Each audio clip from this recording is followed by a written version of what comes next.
To give you some context, my mother-in-law loves showing off even the smallest of achievements in the most dramatic way possible. Despite her lack of real sophistication, she goes out of her way to pretend she's the center of attention. One prime example is the monthly club party she hosts. To be clear, there's no actual club. She simply invites her friends and coworkers, people she calls her fellow experts, for an evening of boasting. They spend the night bragging about their accomplishments over the past month. Given this, you can imagine how thrilled my mother-in-law was to announce that my grandfather had arranged a destination wedding for me, including a 6-day stay. This was his generous gift, after I had shared my dream wedding plans with him multiple times. Since my budget was limited and the venue was small, I carefully created a guest list.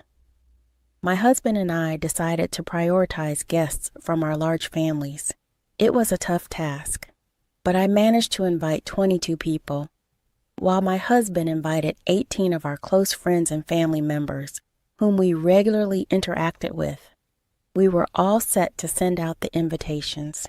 Then, my mother-in-law unexpectedly showed up at our house late one evening, uninvited and unwelcome.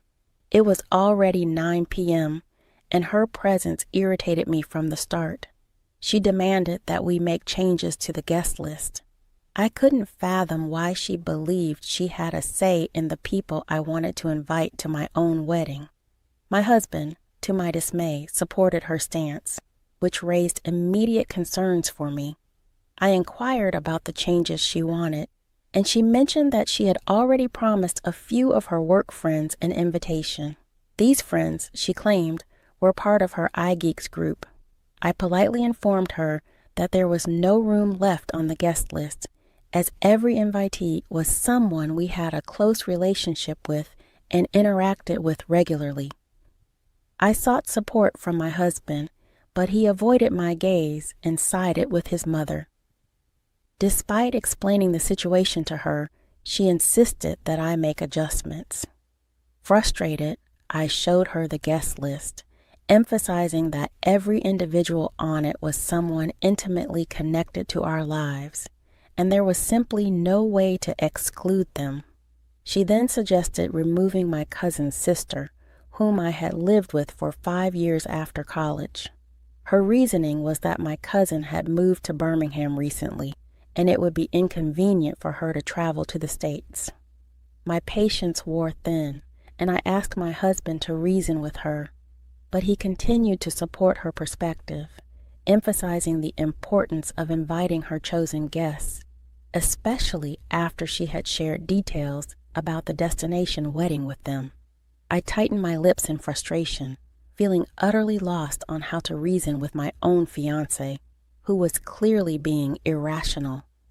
My anger boiled over, prompting me to storm out of the room. The following day, I woke up with resolve. I would give them a taste of their own medicine.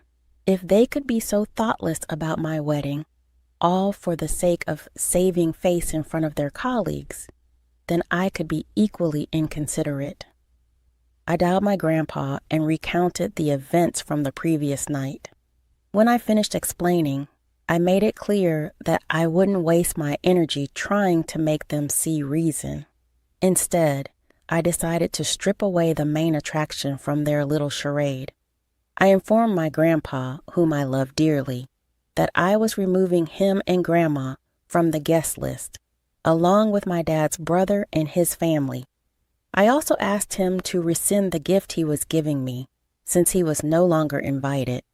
Thankfully, my grandfather understood my intention and supported me without harboring any resentment.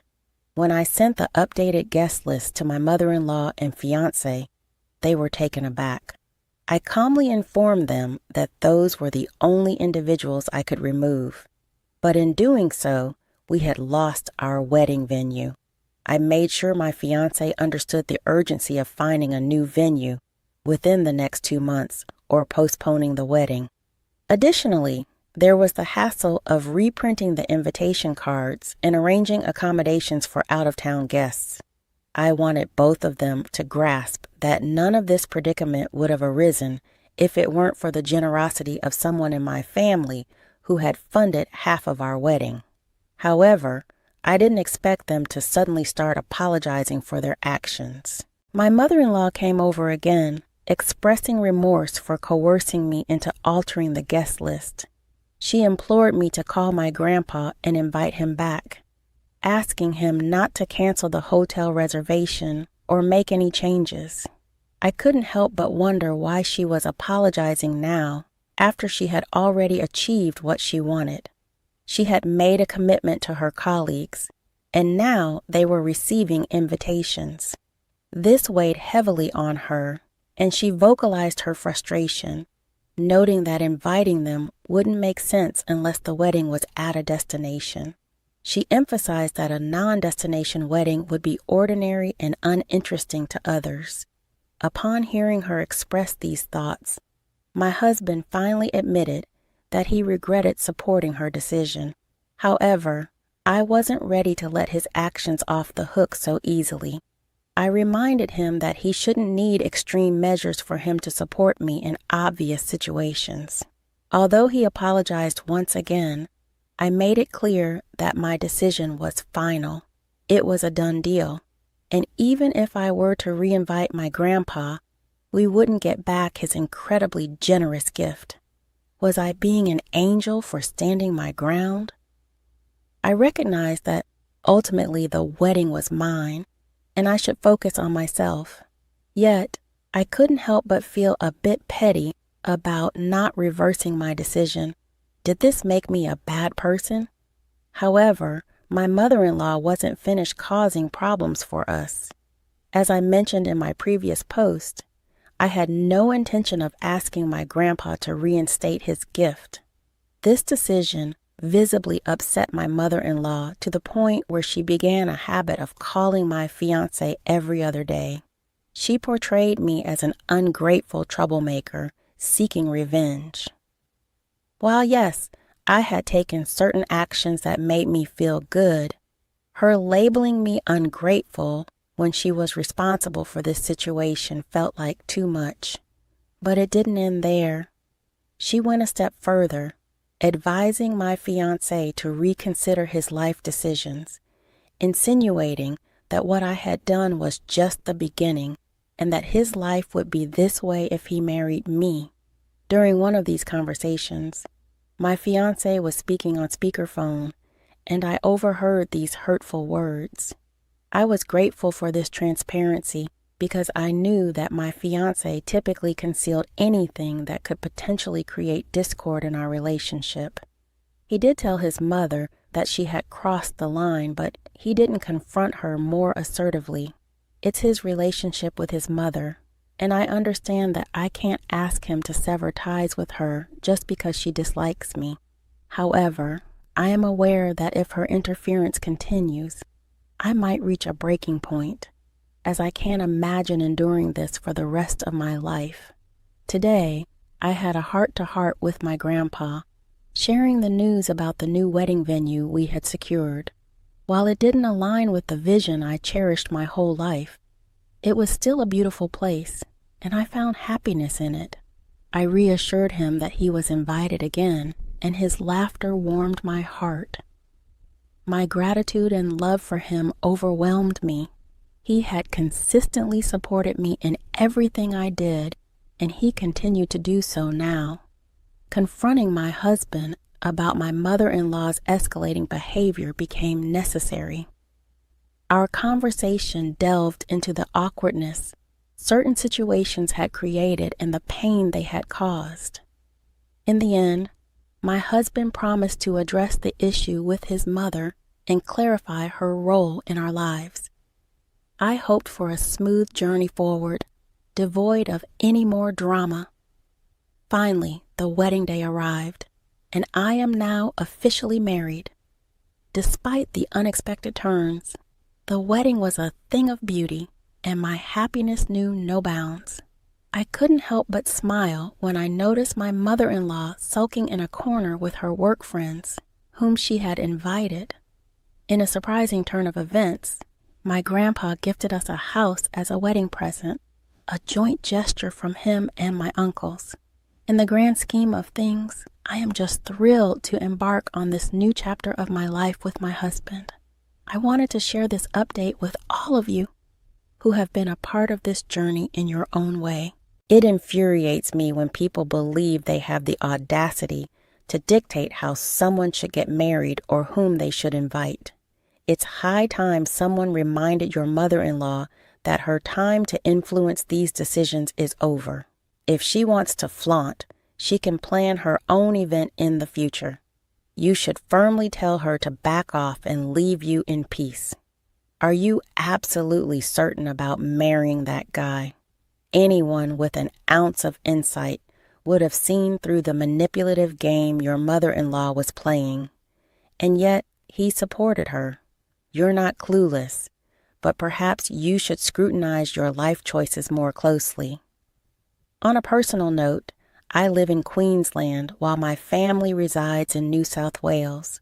Recently, my parents and my 27-year-old sister decided to invite themselves to my house for a week-long holiday after their cruise got canceled.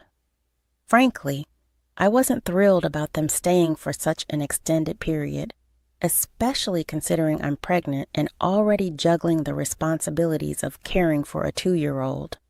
To complicate matters, our house isn't spacious enough to accommodate multiple guests. I have only one spare queen-size bed, which my parents were occupying.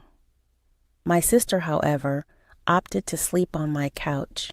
She could have shared my bed with me since my husband is away for work, but her snoring and my constant nudges to roll over didn't make it a viable option. After 2 days of their stay, during dinner on the second night, my dad dropped a bombshell. He casually mentioned that they had invited my sister's boyfriend of just 5 weeks to fly up and stay with us for the entire weekend. He had already booked a ticket and would be arriving on Friday morning at 9 a.m. I had never met my sister's boyfriend. After all, he had only been part of the family for 5 weeks. What infuriated me was that no one bothered to consult me beforehand. Moreover, I didn't have the space for him to stay comfortably. He would have had to sleep on my couch, and my sister would either need to share the couch or my bed with him. The idea of a stranger sleeping in my house while my 2-year-old son was in his own room was unsettling. In sheer frustration, I called my husband, and together we decided to firmly refuse the arrangement. We believed their behavior in inviting a stranger into our home was completely unacceptable. When I called my sister to communicate our decision while I was at work, my mother exploded in anger. She berated me, questioning my judgment, and accusing me of doubting their ability to judge someone's character. According to her, they wouldn't invite someone into our house who couldn't be trusted, even though they had met him fewer than 10 times. Eventually, they hung up on me, hastily packed their belongings, and left my house. Later, they sent me a text message claiming that my husband had manipulated my thoughts against them and that they were leaving not because they were wrong, but because I had been an inhospitable host. According to them, I had become a terrible person since being with my husband for the past 10 years. 3 days passed, and they attempted to call me, acting as if nothing had transpired. Their inability to comprehend my reaction left me utterly baffled. I am left wondering if anyone can shed light on their perspective and help me make sense of this situation. Am I overreacting? I don't think so. I believe I was being a responsible parent, not an unreasonable person. I didn't invite them, and I certainly don't have a serial obligation to be a gracious host to a family that essentially invaded my home. To top it off, they invited a 4th person, a complete stranger, to stay without my knowledge or consent. Their entitlement is baffling. It's almost like they can't stand the fact that I've grown up and am making decisions without seeking their approval. This is the moment to establish boundaries. In my response, I made it clear that I'm not a terrible host because I didn't invite them in the first place. They invited themselves. I generously accommodated them despite the disruption to our usual routines.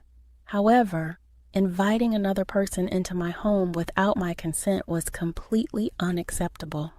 Their tantrum when I refused to cave in, and their subsequent decision to leave for alternative accommodation, all the while attacking my character, means there will be a new set of rules before I consider hosting them again. I won't be going to hang out with them after the immature behavior they displayed in my house. I've had enough of their inappropriate actions for now, and I've decided to limit my contact with them until I feel I can face them again. They crossed a line by inviting someone I've never met into my home without my approval. They didn't ask. They simply informed me that it was happening.